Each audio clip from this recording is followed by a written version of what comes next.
Dr. Jessica Mitchell peered through her microscope for the fifth time that evening, her brow furrowed in concentration.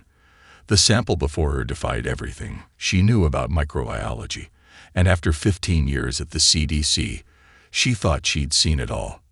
The organisms, if she could even call them that, appeared to be constructed from crystalline structures that shouldn't be capable of movement, let alone the complex behaviors she was witnessing. "Dr. Roberts, could you come look at this?" she called out to her colleague, not taking her eyes off the specimen. "I think we might have a serious containment issue." The organisms were systematically probing human blood cells, but unlike any pathogen she'd encountered, they appeared to be taking notes. The thought was absurd, but there was no other way to describe the precise, methodical way they were analyzing and recording information about human cellular structure. "What exactly am I looking at?" Dr. Roberts asked as he adjusted the microscope's focus. His sharp intake of breath told her she wasn't hallucinating. "They showed up in routine samples from 3 different hospitals across the country," Jessica explained, pulling up the data on her tablet. "Atlanta, Denver, and Seattle. All appeared within the last 48 hours. They're silicon-based, Paul. Silicon-based life forms that somehow made it through our sterilization protocols." Before Dr. Roberts could respond, every screen in the lab flickered. The microscope's digital display went dark for a moment before coming back online. Jessica felt the hair on the back of her neck stand up as she noticed something else. The crystalline organisms had suddenly ceased all movement. 70 million miles away, aboard the Crack's surveillance vessel Asterisk, Eternal Clarity Asterisk, High Commander Zix-4 received an urgent transmission that would shake the foundations of their empire. Impossible. The commander's crystalline form vibrated with disbelief, sending rainbow refractions across the ship's bridge. "Run the analysis again." "We have, Commander." The science officer's own crystalline body pulsed with anxiety-induced color patterns. 17 times. "The human immune system isn't just detecting our nanoprobes.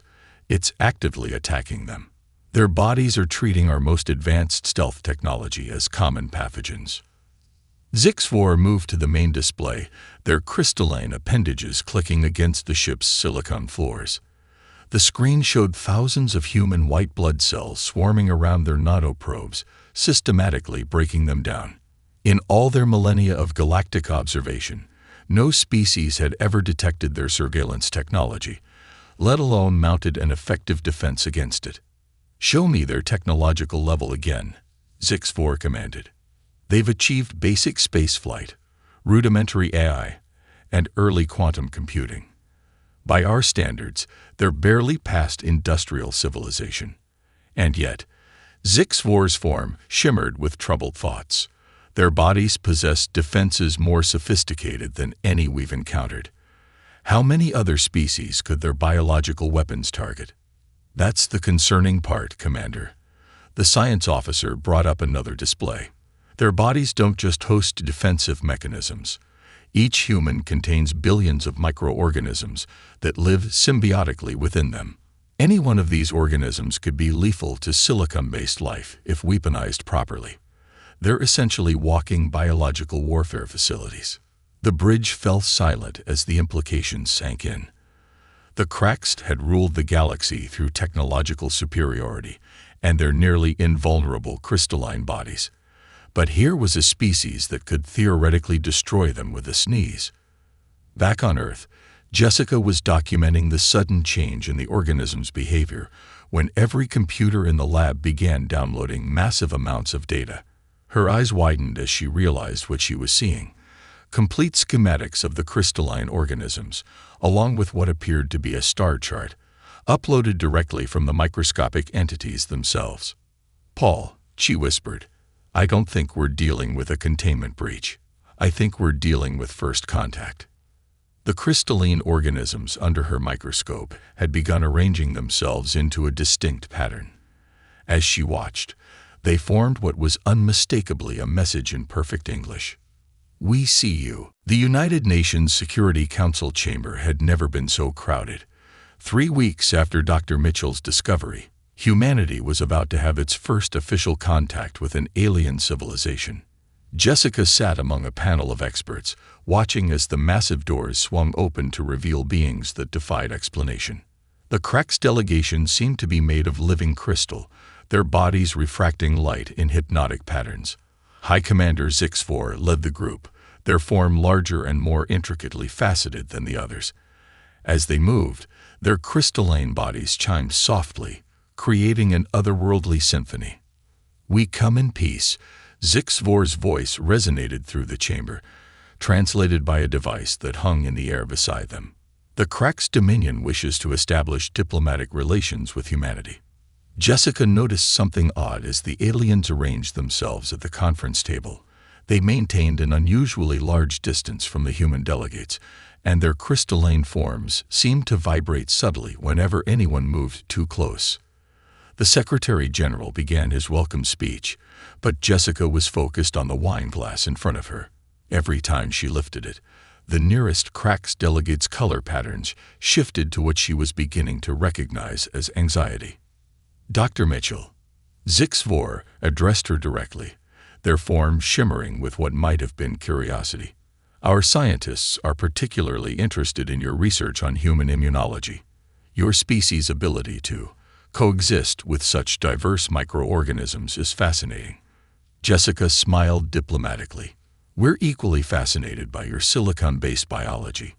I don't suppose you'd be willing to discuss the nanoprobes we found in our hospitals." The chamber grew tense. The Cracks delegation's colors flickered rapidly, and Zix-4's form seemed to crystallize further. "A routine survey procedure," they responded smoothly. "We find it beneficial to understand the species we contact." Jessica reached for her wine glass again, this time letting it tip slightly. A few drops of red wine splashed onto the table. The reaction was immediate. All Cracks delegates shifted away, their forms vibrating in what could only be described as panic. "Is something wrong?" Jessica asked innocently, dabbing at the spill with her napkin. She noticed how the Cracks tracked her every movement, particularly when she handled the damp cloth. "Your organic compounds are potent," Zix-4 admitted. "We find them somewhat disturbing." The meeting continued, but the dynamic had shifted. As various treaties and trade agreements were discussed, Jessica kept making mental notes. The Cracks were clearly uncomfortable with anything organic, from the wooden podium to the leather chairs. Yet they seemed obsessed with human medical facilities, repeatedly steering the conversation toward access to hospitals and research centers. During a break, Jessica stepped into the hallway to make a call to her lab. "Paul, run every test we have on silicon dissolution rates in organic compounds. Focus on common substances, wine, vinegar, even sweat. There's something they're not telling us." She turned to find Zix-4 standing behind her, their crystalline form now a deep, intense blue. "Clever," they said, the translator making their voice sound almost amused. "You've been testing us all day." "Just as you've been testing us for months," Jessica replied. "Those nanoprobes weren't for routine survey, were they? You're afraid of us." "Fear is imprecise. We are concerned.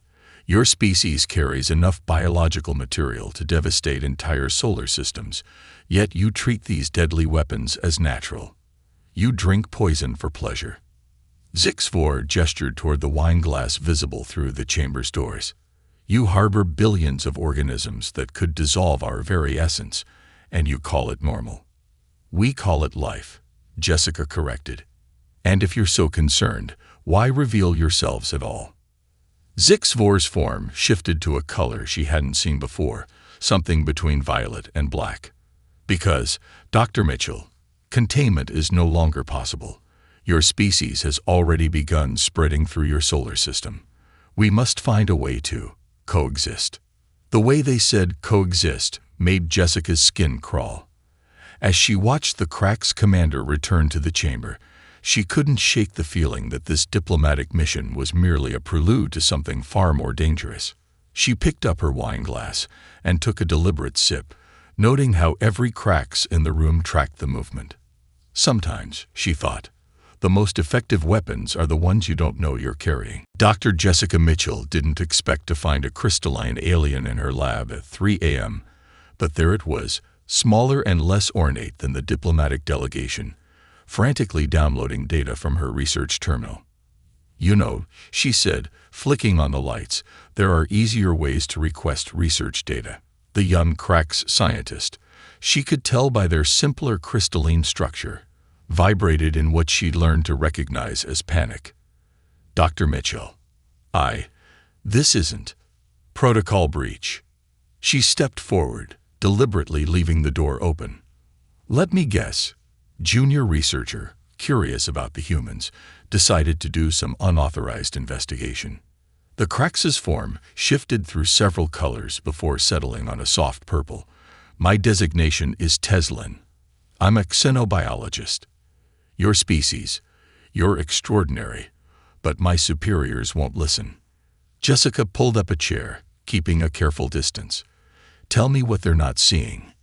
"Everything." Teslin's crystalline form sparkled with excitement. "Do you know you're the only species we've ever encountered that actively adapts to toxins? Most species die from poison. You build resistance. Some of you drink fermented beverages specifically to strengthen your tolerance. It's called building immunity," Jessica explained. "Our bodies learn from exposure." "That's what they fear." Teslin's voice dropped lower. "The High Command has classified your entire species as a Class 1 biological hazard. But they're missing the bigger picture, your adaptability. It could help us." Before Jessica could respond, her secure terminal lit up with an emergency alert. A Krax research vessel, the Crystal Seeker had suffered a catastrophic containment breach while studying human biological samples. The entire crew had crystallized, effectively died, in seconds. "This is what I was trying to prevent." Teslin's form dimmed. "They don't understand proper containment protocols for organic material. One exposure to your gut bacteria." "How many ships are conducting these experiments?" Jessica demanded, her mind racing. 17, scattered throughout your solar system. "But Dr. Mitchell, you don't understand. The High Command, they've never failed to contain a species before. They don't handle failure well." Jessica was already reaching for her phone when the lab's AI assistant announced an incoming transmission. The screen filled with streams of alien code, the same pattern she'd seen during first contact. But this time, she could read it, thanks to weeks of studying Krax communication patterns. Her blood ran cold. "They're not planning containment anymore, are they?" Teslin moved to the screen, their crystalline form casting prismatic patterns across the lab. "This is a military authorization code. There, by the eternal crystal, they're authorizing stellar purification protocols. In English, please. They're going to attempt to sterilize your solar system. Standard procedure for Class 1 biological hazards that can't be contained." Teslin turned to her, their form pulsing with what might have been regret. "I didn't know. I thought we had more time." Jessica was already moving, grabbing samples and data drives. "How long?" "The nearest purification fleet is 3 lunar cycles, what you would call months away." "But Dr. Mitchell." Teslin hesitated. "There's something you should know about your Mars colony." She stopped. "What about Mars?" "The colonists there, their microbiome, is evolving even faster than Earth-bound humans. The thin atmosphere, the radiation, it's accelerating your adaptive capabilities.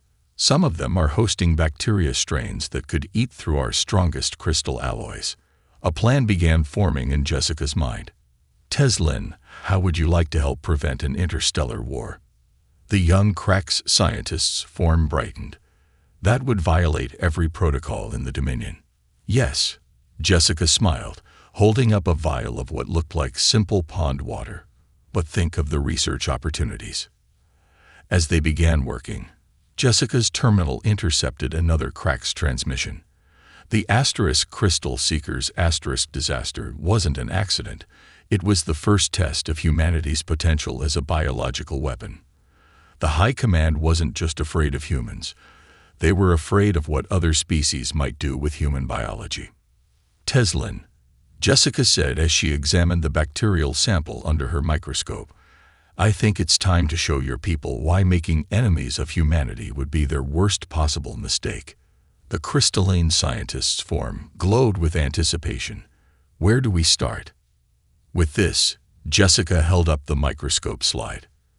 Tell me, how do your people feel about yogurt? The red planet's crimson landscape stretched endlessly before the observation dome of Mars Colony 1. Jessica stood beside Colonel Sarah Hayes, watching as a team of researchers in environmental suits collected bacterial samples from the base of Olympus Mons. Your message said it was urgent, Colonel Hayes said, her voice tense. Urgent enough to warrant an emergency shuttle from Earth. Those colonists out there, Jessica pointed to the research team. How many of them have gotten sick since arriving? None. The colonel frowned. We thought it was the rigorous screening process, but it's not. Jessica interrupted, pulling up data on her tablet. They're adapting. The radiation, the thin atmosphere, the extreme conditions, they're not just surviving Mars, they're thriving. Teslin, show her. The young Krax scientist materialized from the shadows, causing the colonel to reach reflexively for her sidearm. Peace. Teslin's crystalline form pulsed softly. Dr. Mitchell speaks truth. Your Mars colonists have developed remarkable defenses. On the tablet, microscopic images showed colonies of bacteria unlike anything found on Earth. They were more robust, more aggressive, and most importantly, they showed an unprecedented ability to break down silicon compounds. 3 days ago, Jessica continued, the Krax lost a research vessel to a containment breach. But that's not the whole story.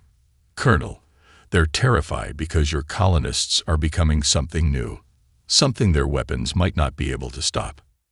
A distant rumble interrupted them. Through the dome, they'd watched as 3 Krax ships descended from the orange Martian sky, their crystalline structures reflecting the weak sunlight. They're here to establish a quarantine, Teslin explained, form flickering with anxiety. But they don't realize that we've been expecting them. Colonel Hayes smiled grimly. Dr. Mitchell's warning came just in time. Watch. As the Krax ships approached the colony's perimeter, hidden defense batteries emerged from the Martian soil. But these weren't conventional weapons. They were modified atmospheric processors, originally designed to help terraform Mars. The caves underneath Olympus Mons, the colonel explained. They're full of bacteria that eat through silicon. We've been studying them for months, thinking they might help with mineral extraction. Now, the processors activated, releasing clouds of Martian bacteria into the atmosphere around the Krax ships. The effect was immediate and devastating. The crystalline vessels began to dull, their once pristine surfaces turning cloudy. Impossible. Teslin vibrated in shock. Those are our most advanced chips, made from pure crystal alloy. Nothing should be able to break them down on a molecular level. Jessica finished. Welcome to Mars, where humanity's already learned to weaponize the environment you thought would kill us. The Krax ships retreated hastily, their surfaces visibly degraded. But Jessica knew this was just the beginning. They'll be back, she said. And next time, they'll try to sterilize the whole planet. Let them try. Colonel Hayes activated a holographic display showing hundreds of similar defense batteries hidden across Mars's surface. While they've been studying us, we've been studying the salvage from their probe crashes. Every piece of Krax technology they sent to spy on us has been reverse-engineered and improved upon. Teslin moved closer to the display, their crystalline form reflecting the holographic light. You've adapted our technology in weeks. It took us centuries to develop those systems. That's humanity's real strength, Jessica explained. We don't just adapt biologically. We adapt technologically, strategically, constantly. Every challenge you throw at us makes us stronger. Through the dome, they watched as the research team returned, carrying samples that could potentially revolutionize humanity's defense against the Krax. The entire colony had become an inadvertent weapons laboratory, turning Mars itself into humanity's first line of defense. "Send word to Earth," Colonel Hayes ordered.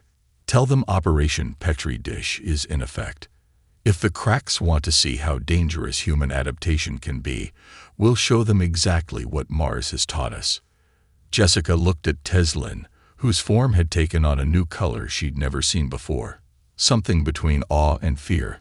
"Still glad you decided to help us." The young Cracks scientist's response was interrupted by another alert. The Cracks ships hadn't retreated. They were calling for reinforcements. The real test of humanity's adaptability was about to begin. The bunker beneath Denver shook as another Cracks bombardment hit the surface. Dr. Jessica Mitchell steadied herself against her lab bench, protecting the precious samples she brought from Mars. Around her, a team of scientists worked frantically, their faces illuminated by the soft glow of emergency lighting.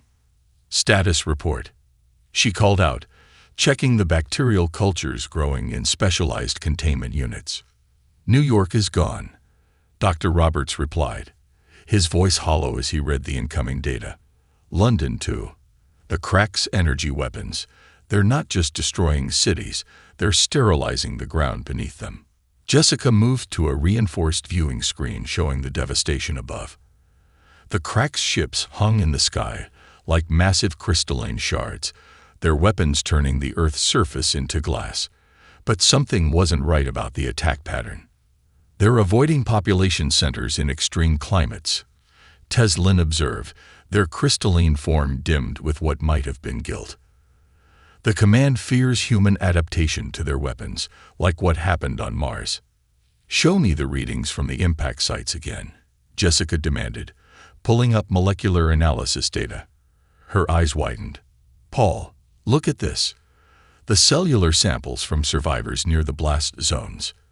Dr. Roberts leaned in, then jerked back in surprise. "That's impossible. Their cells are restructuring."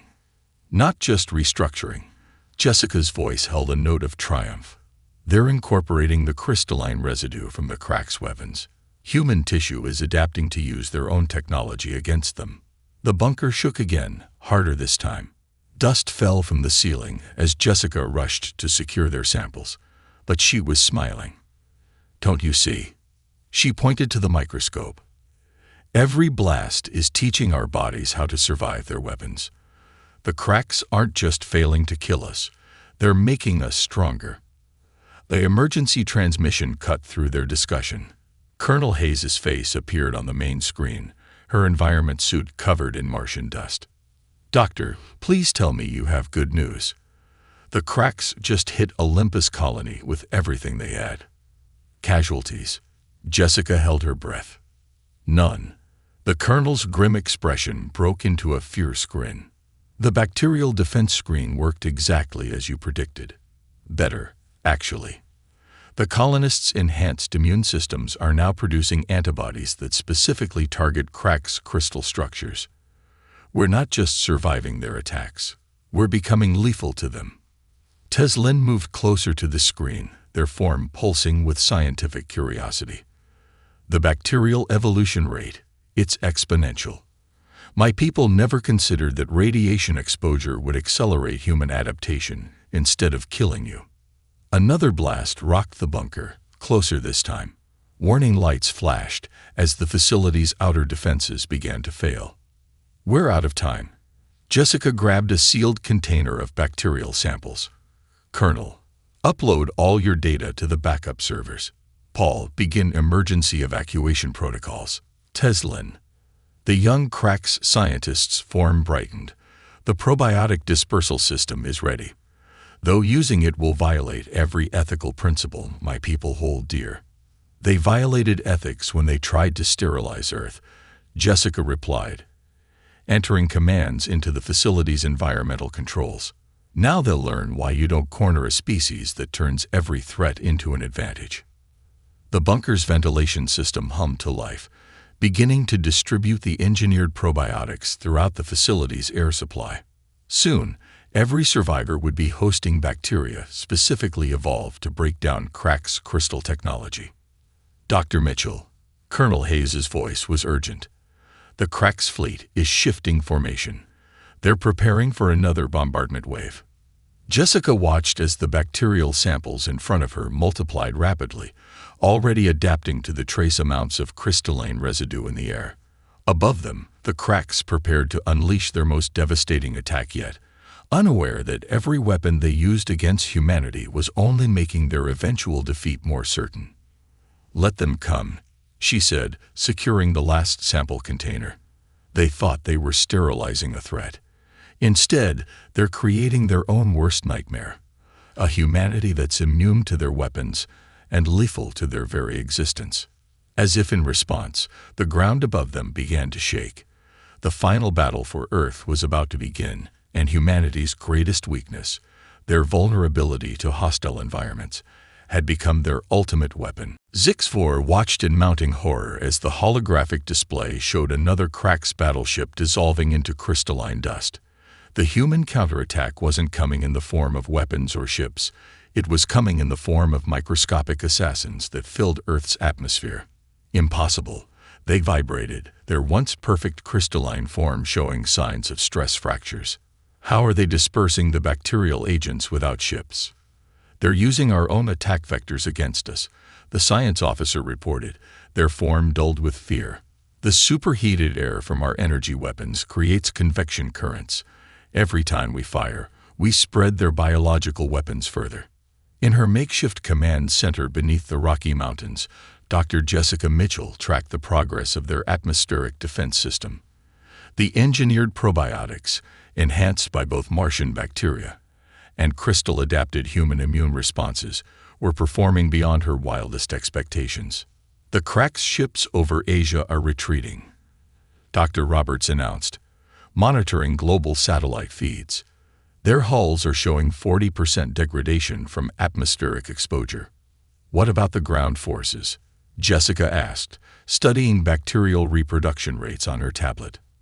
"That's the fascinating part," Teslin interjected, their form flickering with scientific excitement despite the gravity of the situation. "The Cracks soldiers who made planetfall. Their crystal matrices are adapting, trying to resist the bacterial attack. But in doing so, they're becoming more organic. More human." Jessica looked up sharply. "Show me." The display showed Cracks ground troops whose crystalline forms were developing organic compounds as a defense mechanism. In trying to survive Earth's weaponized microbiome, they were inadvertently transforming themselves. "Your hypothesis was correct," Teslin continued. "Exposure to human biology isn't just threatening us, it's changing us on a fundamental level." The High Command never considered that adaptation could work both ways. A sudden alert drew their attention. Colonel Hayes's face appeared on the main screen, her expression urgent but triumphant. "Doctor, the Mars Defense Grid is reporting something unprecedented. The bacteria we released, it's evolving faster than we predicted. It's not just breaking down Cracks technology anymore. It's converting it into organic compounds that enhance human immune response." Jessica felt a chill run down her spine. "Are you saying every Cracks weapon we neutralize makes humanity stronger?" Hayes finished. "Their entire invasion force is turning into one massive vaccination program." In orbit, Zix-4 received increasingly desperate reports. Ships that managed to escape Earth's atmosphere were carrying traces of the bacteria back to the fleet. The contagion was spreading exponentially. "Sterilize every affected vessel," they ordered, their voice resonating with barely controlled panic. "Sir," the science officer's form had almost completely dulled. "We can't. The bacterial strains, they're hiding in our crystal matrices. Every attempt to destroy them causes them to adapt faster. And the humans, their bodies are now producing organic compounds that specifically target our molecular structure." Jessica watched the satellite feeds as the massive Cracks fleet began to fragment. Some ships were dissolving, their crystalline structures being converted into organic matter. Others were retreating, leaving trails of crystalline debris that sparkled in Earth's atmosphere. "Should we pursue?" Colonel Hayes asked over the comm. "No need," Jessica replied, studying the latest atmospheric samples. They're taking our message back with them. Every surviving ship is carrying traces of humanity's evolved microbiome. The entire Cracks Dominion is about to learn why you don't attack a species that treats adaptation as a way of life.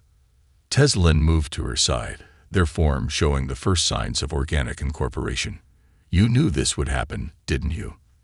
That's why you released the bacteria into the atmosphere instead of using conventional weapons. Jessica smiled grimly.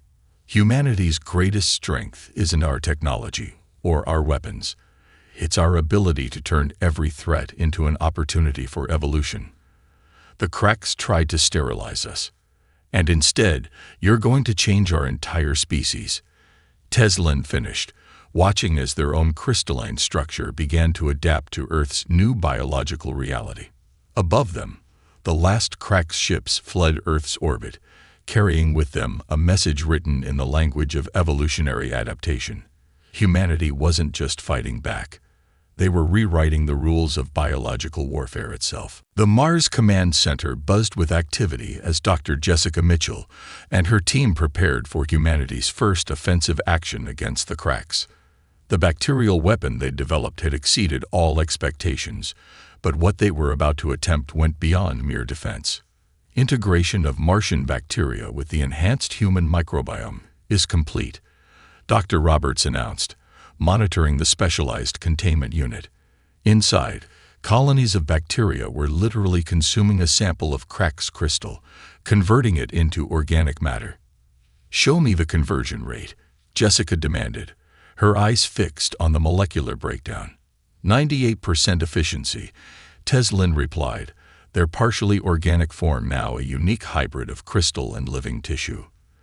The combined bacterial strain isn't just breaking down silicon structures, it's rebuilding them into carbon-based compounds. We're calling it Silicum's Bane. Colonel Hayes entered the command center, her environment suit showing traces of the reddish Martian dust. The prototype delivery system is ready. Single ship, minimal crew, maximum bacterial payload. But doctor, are we sure about this? Jessica nodded grimly. The Cracks are regrouping at their primary fleet base in the Centauri system. If we don't strike now, they'll find a way to adapt. You don't understand, Hayes insisted. The latest intel. Their ships are already showing signs of organic integration. Some Cracks are voluntarily incorporating biological elements, claiming it makes them stronger. You're not just winning the war. You're transforming their entire species. That's exactly why we have to act now. Jessica pulled up the tactical display. Before their transformation makes them immune to Silicum's Bane. The command center's main screen showed their target. The massive Cracks battle fleet. Hundreds of crystalline ships gathered around a silicon-based space station. But something was different about them. The once perfect crystal formations were now modeled with organic patterns. They're evolving, Teslin observed, their form pulsing with scientific fascination. Just as humans adapted to incorporate crystalline elements, my people are adapting to incorporate organic compounds. The question is, which process will complete first? The answer came sooner than anyone expected. As they watched, a single human ship, barely larger than a research vessel, approached the Cracks fleet. Its hull had been specifically designed to host the bacterial payload, turning the entire vessel into a delivery system for Silicum's Bane. They're not even trying to stop it, Hayes muttered, watching the tactical display. They don't recognize it as a threat. Because it isn't a weapon in any traditional sense, Jessica explained. We're not attacking them. We're accelerating their evolution. The ship released its payload into the heart of the Cracks fleet. The effect was immediate and unprecedented. The bacteria, enhanced by both Martian evolution and human immune responses, spread through the crystalline ships like a living tide. But instead of destruction, they brought transformation. By the eternal crystal, Teslin whispered, their form flickering between crystal and organic states. You're not killing them. You're saving them, Jessica finished. Every simulation showed the same result. Partial organic integration makes the Cracks stronger, but full conversion. She gestured to Teslin's hybrid form. It makes them something entirely new. The command center fell silent as they watched the Krax fleet undergo its metamorphosis. Ships that had been pure crystal began developing organic components. Krax soldiers who had resisted the change found themselves evolving whether they wanted to or not. "Message from the Krax High Command," Hayes announced, her voice tense. "They're requesting immediate cessation of hostilities." "Not surrender?" Jessica asked, surprised. "No," Hayes smiled slightly. "They're requesting our help in managing their species transformation. Apparently, some of their scientists have discovered that the hybrid state is significantly more resilient than pure crystal form." Jessica looked at Teslin, who was studying their own transformed body with newfound appreciation. "Still think we're just primitive biological weapons?" "No," the former Krax scientist replied, their hybrid form shimmering with what might have been humor. "You're something far more dangerous, a species that turns every attempt to destroy it into an opportunity for growth." Above them, the transformed Krax fleet hung in space, a testament to humanity's most powerful weapon, the ability to adapt and to force even their enemies to evolve. The Galactic Council Chamber, traditionally dominated by the crystalline architecture of the Krax, now displayed a striking blend of organic and silicon-based design. Dr. Jessica Mitchell stood before the assembled representatives of 1,000 worlds, her presence marking the first time a primitive species had addressed this august body. 3 months ago, she began, the Krax Dominion attempted to sterilize humanity as a biological threat. Today, I stand before you as proof that evolution favors adaptation over elimination. The chamber hummed with the combined vibrations of crystalline and organic beings.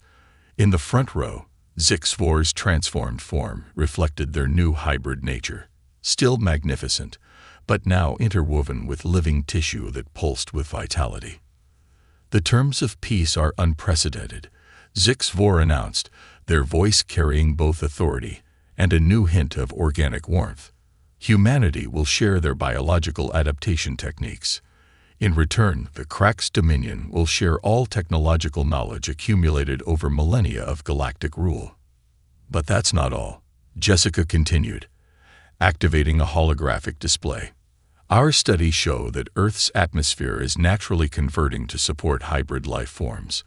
Within a generation, our world will become toxic to pure crystal-based beings. This isn't just a peace treaty, it's a matter of survival."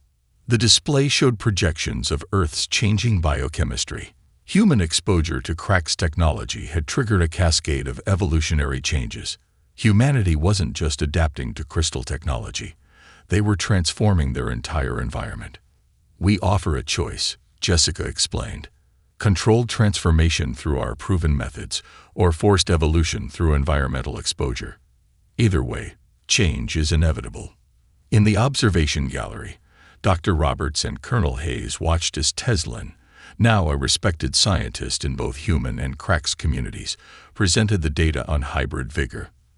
The combined strengths of silicon and carbon-based life had created beings more resilient than either original form.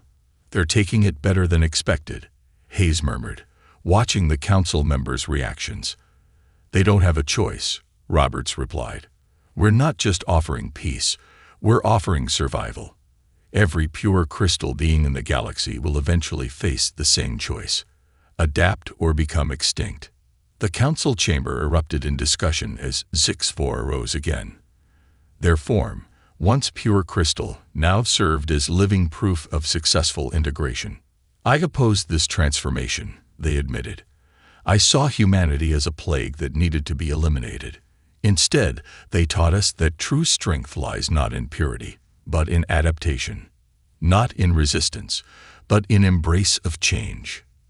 Jessica activated the final display, a live feed from Earth showing hybrid cities where humans and transformed Krax lived together, their combined technologies creating wonders neither species could have achieved alone. "We don't offer dominion," she concluded. "We offer evolution. Our scientists are already developing customized bacterial strains for each crystalline species, ensuring smooth and safe transformation. The age of silicon supremacy is over. The age of adaptation has begun. The vote was unanimous. As the council members filed out, many already scheduling their transformation procedures, Teslin approached Jessica. "Did you know?" they asked, their hybrid form glowing with health.